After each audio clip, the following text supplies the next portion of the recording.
جس دن آسمان ایسا ہو جائے گا جیسے پگھلا ہوا تانبا، اور پہاڑ ایسے جیسے رنگین اون، حالانکہ ایک دوسرے کو سامنے دیکھ رہے ہوں گے۔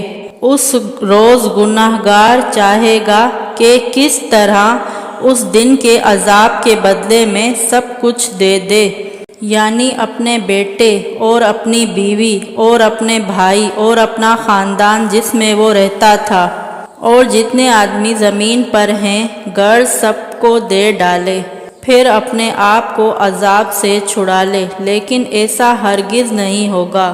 وہ بھڑکتی ہوئی آگ، خال ادھیڑ کر کلیجہ نکال لینے والی، وہ ان لوگوں کو اپنی طرف بلائے گی جنہوں نے دین حق سے اعراض کیا اور منہ پھیر لیا اور مال جمع کیا، پھر سینت سینت کر رکھا۔